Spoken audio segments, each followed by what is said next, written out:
안녕하십니까. 감사스마일입니다. 2022년 11월 7일 월요일 입동날 아침에 즐겁게 방송을 해보겠습니다. 오늘의 한 줄 명언은 모든 문제는 선물이다. 문제가 없었다면 우리는 성장하지 못했을 것이다. 토니 로빈스 명언 요정님께서 이렇게 좋은 명언을 해주셨습니다.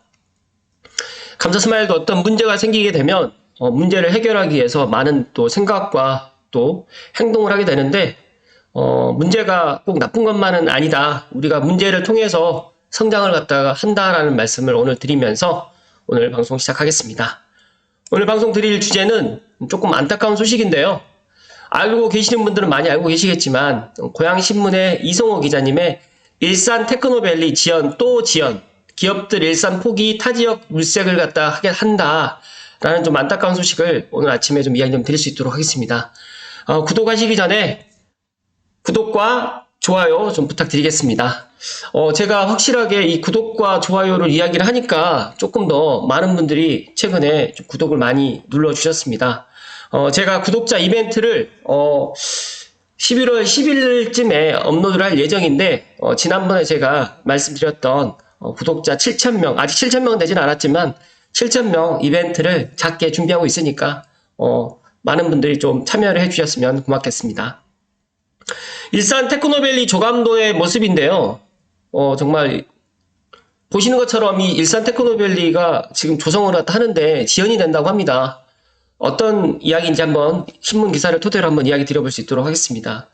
최초에는 23년에서 24년, 그 다음에 24년에서 26년, 그 다음에 지금 26년에서 27년으로 4번이 밀렸습니다. 최근 업체 선정 소송 등으로 해서 1년 시간을 허비했고, 그래서 기업들이 입주 시기를 가늠을 못하면서 판교와 달리 경쟁 입찰이 되는데 분양가 경쟁력이 좀 낮다라고 좀 이야기를 합니다. 관련해가지고 자족도시 실현을 위해서 고양시가 추진하고 있는 일산 테크노밸리의 준공 시기가 당초 계획보다 4년 늦은 2027년 6월에야 가능한 것으로 확인됐습니다. 그러니까 지금이 2022년, 제가 방송하는 게 11월이니까 2023, 4, 5, 6, 7 거의 5년, 거의 4년 한 6개월, 5년 정도 된다라고 좀 보셔야 될 것 같은데, 그 이유가 이택수 도의원님께서 경기도 의회 5분 발언에서 일산 테크노밸리 시행기간인 경기주택도시공사에 확인한 결과 조성공사 업체 입찰을 3차례나 실패한 데 이어서 소송까지 휘말리는 바람에 본공사 착공 시기가 2023년, 즉 다시 말해서 내년 9월로 연기된 사실을 최근 확인했다고 합니다. 그러니까 저도 작년에 이제 본공사 이렇게 착공을 할 것이라고 이제 지작물고사 조사를 끝났기 때문에 올해 본공사를 착공을 할 거라고 예상을 했는데 이 본공사 착공이 내년으로 지금 연기가 됐다고 합니다. 그래서 이 의원은 당초 일산 테크노밸리 사업 계획에는 준공 시기가 2021년이었는데 얼렁뚱땅 사업 설명에서 2023년으로 바뀌더니 2024년, 지금 현재는 2027년으로 또 지연됐다고. 이게 말이 되느냐. 준공이 4년이나 밀린다는 소식에 상장 계열사를 2개나 보유하고 있는 업체 D사도 2만 평의 본사 및 스튜디오 부지 매입을 희망했다가 포기하고 타 지역을 물색 중이다라는 이런 안타까운 이야기를 전했습니다. 일단은 수많은 다른 입주 희망 기업들도 입주 기준이나 분양가, 분양 조건은 고사하고 입주 시기조차 가늠하지 못해서 갈팡질팡하고 있는 이런 사실에 감사스마일도 상당히 마음이 아프고, 이 이야기를 했던 이택수 의원께서도 착공이 지연된 이유에 대해 가지고 작년 11월부터 일산 테크노밸리 조성공사 업체 선정에 나섰는데 유찰 3개월, 수의계약 여부 공방 4개월, 가처분 소송 4개월 등 모두 11개월을 허비해 가지고 목소리를 상당히 높였습니다. 정말 이런 시의원 및 도의원이 좀 고향 특례시에 더 많았으면 좋겠다는 말씀을 드리고요. 제가 방송 말미에 말씀드릴까 하다가 또 최근에 또 이제 그 이태원 3사로 인해 가지고 또 여러 가지 이야기들이 많이 있는 가운데 또 고양시장님께서 또 해외 순방길에 올랐다는 이런 이야기가 있었는데, 저는 일을 갖다 하기 위해서 갔다라고 저는 생각을 합니다. 물론 더 안 좋은 시선으로 본다라고 하면 더 안 좋은 시선이 될 수 있겠지만, 지금 경제자유구역 지정이라든지 여러 가지 지금 이슈가 고양시에 지금 많이 있는데, 아무튼 일산 테크노밸리도 이동환 시장님께서 잘 빨리빨리 이거를 추진을 갖다 좀 부탁의 말씀을 좀 드리고요. 또 경기주택도시공사에서 따르면 제2자유로 지하화를 이유로 해서 인접 고향방송 영상밸리와 달리 일반 경쟁 입찰이 아닌 기술 제한 입찰로 진행하다 보니까 세 번의 시공사 공모에서 모두 태형건설 단독 입찰로 유치되고 말았고 올해 6월에는 수의 계약을 추진하던 태형건설이 영업정지라는 결격 사유가 발생하면서 4차 입찰 공고를 통해서 대보공사를 시공사로 선정했다라는 또 이런 이야기도 지금 또 이야기를 또 전했습니다. 어찌됐든 간에 지금 혼란은 계속됐고 결과적으로 1년 동안의 시간을 낭비하게 됐습니다. 그래서 시공사인 대보건설이 2023년 8월 본공사를 착공해서 2027년 6월 부지공사를 마무리할 계획이라고 하는데 참 이 부분에 있어서도 고양시에서 이걸 몰랐을까? 좀 안타깝습니다, 정말. 이 부분에 있어서 하루라도 지금 빨리 분양을 해야지만 또 입주 기업들이 다른 데 가려고 했던 입주 기업들이 고양 특례시 일산 테크노밸리로 좀 올 건데 이 부분에 있어서 지금이라도 이런 것들을 알게 됐으면 빨리빨리 이제 더 이상 늦춰지지 않도록 관심을 좀 갖고 관련 실무자 포함해서 시장님께서도 이런 것들을 좀 관심을 좀 갖고 경제자유구역 지정도 정말 중요하지만 일산 테크노밸리라든지 창릉 테크시티도 정말 중요하다는 말씀을 다시 한번 드립니다. 여기에서 일산 테크노밸리의 사업 지원도 문제지만 부지 공급 가격이 높아서 기업들을 끌어들일 가격 경쟁력에도 한계가 있다는 지적도 있습니다.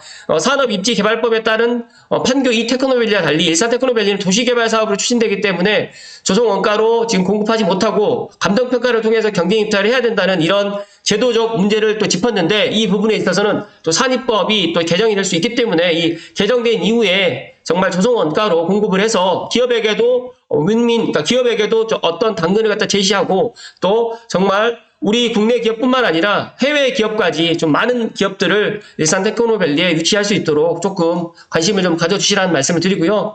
아울러 이 의원님께서는 일산 테크노밸리가 판교 테크노밸리보다 결국 20년 지각생이 됐다. 이제서야 이제 언제 기업이 들어오고 언제 자족부시를 완성할 수 있겠냐.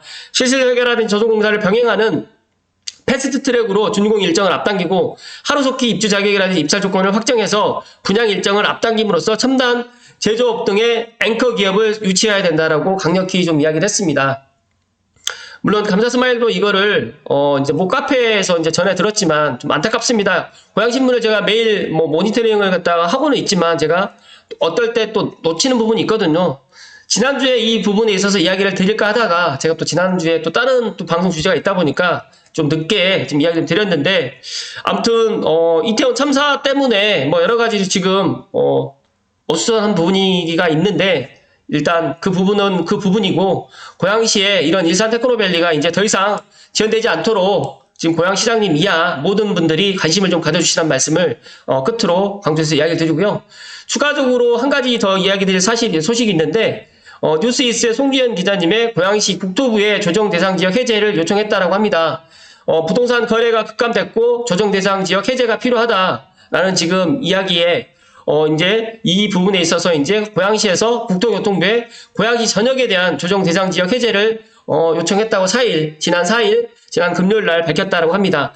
최근 부동산 경기가 위축돼서 주택가격이 하락하고 거래가 감소함에 따라서 조정 대상 지역을 해제해달라는 시민들의 민원이 증가하고 있고 특히 부동산 규제로 교통받고 있는 실수요자를 보호해야 된다는 의견이 제기되고 있는 상황입니다. 올해 9월 월간 고양시 주택 거래량은 752호로 지난해 10월 1857호에 비해서 60% 감소했습니다. 그것도 최근에 3개월뿐만 아니라 전국 서울 수도권 주택 가격은 계속적으로 하락세를 보이고 있기 때문에 이런 조정 대상 지역은 주택법에 따라서 3개월간의 주택 가격 상승률이 해당 지역에 포함된 시도 소비자 물가 상승률의 1.3배를 초과한 지역이기 때문에 청약 경쟁률이라든지 분양권 전매, 거래량, 주택 보급률에 따라서 지정이 되는데 이 부분에 있어서 해제를 강하게 요청을 했다. 또 아울러서 부동산 거래가 급격히 감소해서 경기 침체가 우려되는 상황이라면서 부동산 경기 정상화라든지 주거 안정을 위해서 고양시 전역에 대한 조정 대상 지역 지정 해제가 필요하다고 지금 말했습니다.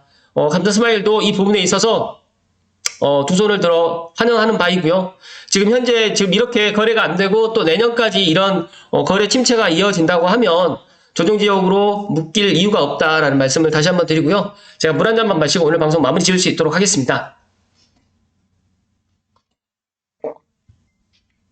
감사스마일이 주말에 좀 재충전을 하면서 생각을 해봤습니다. 제가 작년부터 일산 테크노밸리라든지 창릉 테크시티가 쌍구마차로 이제 가야 된다라고 이야기를 했고 일산 테크노밸리라든지 창릉 테크시티 중간에 대공 역세권이 더 들어오면서 말 그대로 3위 일체로 해서 이렇게 개발해 나가야 되는데 가장 중요한 지금 일산 테크노밸리가 지금 아직 사업 진행을 갖다 지금 못하는 부분에 있어서 너무 안타깝고, 일단은 이 부분에 있어서 지금 밀렸던 부분을 갖다가 뭐 되돌릴 수는 없기 때문에 지금이라도 조금 더 빨리 진행될 수 있는 방법을 찾아서 좀 패스트 트랙으로 준공 일정을 좀 앞당기면서 또 더 나가서 산입법을 예를 들어서 좀 변화시켜서 산입법을 갖다가 지금 우리 현재 지금 고양시에 맞게 이렇게 해서 조성 원가로 공급을 갖다 할 수 있는 방법을 마련해야 되는데, 여기에 또 경제자구역 지정에 또 그런 부분도 있기 때문에 참 넘어야 될 그런 산들이 상당히 많이 있습니다. 어떻게 보면 숙제가 좀 많이 쌓여 있는데, 제가 생각했을 때 물론 여러 가지 이야기가 나올 수가 있습니다. 저도 이제 그런 이야기를 갖다 제 방송에다가 이야기 드리고 싶지는 않지만, 그래도 이동환 시장님께서 지금 계속적으로 지금 경제자유구역 지정이라든지 자족도시를 위해서 나름 열심히 지금 노력하고 있는 부분은 알고 있는데, 이 부분에 있어서 어떻게 지금 보이는 게 없어요. 그렇기 때문에 그런 부분에 조금 더 신경을 써서, 가장 중요한 제가 생각했을 때 자족도시가 되기 위해서는 물론 고양시가 경제자유구역 지정을 받으면 이런 일산 테크노밸리의 그런 뭐 분양을 하는 거라든지 창릉 테크시티라든지 이런 것들이 더 수월할 수 있겠지만, 그 전에 일산 테크노밸리가 아니면 또 창릉 테크시티가 계획대로 좀 맞춰가지고 지금 착공이 좀 들어갈 수 있도록 좀 신경을 써달라는 말씀을 다시 한번 강조해서 이야기를 드리고요. 제가 드리고 싶은 이야기는 너무너무 많지만 제 방송은 정보 전달하는 방송이고 정치 방송이 아니기 때문에 여기까지만 제가 이야기를 드릴 수 있도록 하겠습니다. 아울러 가지고 제가 지난번에도 이야기 드렸지만 조정 대상 지역 해제가 돼야 된다라고 했지만, 저는 고양시 전역이 조정 대상 지역이 해제가 돼야 되고, 만약에 조정 대상 지역이 해제가 되고 난 이후에 다시 뭐 주택 경기가 살아나서 또 주택 가격이 상승한다라고 하면 그때 가서 다시 뭐 조정 대상 지역으로 묶어도 괜찮다라는 말씀드리고, 제가 보니까 지금 덕은뿐만 아니라 또 덕은의 지금 입주 물량이라든지 너무 많다 보니까 고양시가 지금 올 하반기 내년 초까지는 아마 이런 침체가 계속 이어져 갈 것 같고, 더 나가서 지금 아무리 지금 주택을 갖다 매수하려고 하더라도 금리라든지 또 여러 가지 상황 때문에 내년까지는 좀 기다려보겠다라고 하시는 분들이 상당히 많습니다. 그렇기 때문에 저는 충분히 고양시가 전 지역이 조정 대상 지역 해제된다고 하더라도 지금 주택 가격이라든지 주택 시장이 뭐 급상승하지는 않을 것이다라고 또 저는 그렇게 조심스럽게 예상을 하고요. 아마 내년 봄까지, 내년 한 6월까지는 이렇게 가지 않을까. 그리고 이번 주에 또 미국의 중간선거 결과에 따라가지고 또 많은 또 변화가 또 있겠지만, 이렇게 한번 내려갔던 심리가 올라온다는 것은 상당히 어렵다. 제가 13년 정도의 지금 부동산 현장에 있으면서 느낀 거지만, 심리가 올라가는 것도 정말 갑자기 올라가지만 내려가는 것도 한번 내려갔던 심리가 다시 올라간다는 게 생각만큼 쉽지는 않습니다. 왜냐하면 그러니까 사람이기 때문에 그렇습니다. 사람이 아닌, 그러니까 주식이라든지 부동산이 하락했을 때 선뜻 내가 매수를 갖다 못하는 그것을 갖다 보더라도 내려갈 때 살 수가 없습니다, 사람은. 그렇기 때문에 올라갈 때 사는 건데, 그 부분에 있어서 이번에 감사스마일도 다시 한번 공부를 하게 된 계기가 됐고, 감사스마일 TV를 애청하신 분들만이라도 정말 이런 부분에 있어서 본인의 그런 부동산 인사이트라든지 본인의 그런 부동산 이런 시장이라든지 이런 시장과 금리와 그리고 또 세계 경제와 국내 경제 그리고 또 정책 그런 여러 가지 그런 상황에 따라서 시장은 변화된다라는 것을 이번 기회에 또 배우셨으면 좋겠다라는 말씀 드립니다. 아무튼 이번 주도 새롭게 시작하는 한 주 월요일인데 제가 조금 다소 좋은 소식은 아니라서 좀 마음이 좀 불편했지만, 그래도 이 또한 이 소식도 어찌됐든 간에 제가 또 전해드려야 될 소식이고, 좋은 소식만 항상 전해드릴 수는 없기 때문에 오늘 또 이야기를 드렸습니다. 아침에 서두에 제가 이야기 드렸던 모든 문제는 선물입니다. 문제가 없었다면 우리가 성장하지 못했다라고 생각하시면 될 것 같고, 이러한 문제라든지 난관을 잘 극복해서 고양시가 정말 진일보하고, 고양시의 또 경제자유구역 지정뿐만 아니라 일산 테크노밸리, 창릉 테크시티, 더 나아가서 대곡 역세권 개발, JDS 지구까지 해서 정말 자족이 말이 아닌 자족도시, 그리고 정말 경제자족도시, 그리고 스마트 도시, 미래를 향하는 정말 1등 명품 도시가 될 수 있도록 감사스마일도 응원하고요. 감사스마일 TV를 애청하시는 고양 시민분들께서도 관심을 좀 많이 가져달라는 말씀을 끝으로 드리면서 오늘 방송 마칠 수 있도록 하겠습니다. 아무튼 이번 한 주도 날씨는 좀 춥겠지만 따뜻한 한 주 되시기를 기원드립니다. 고맙습니다.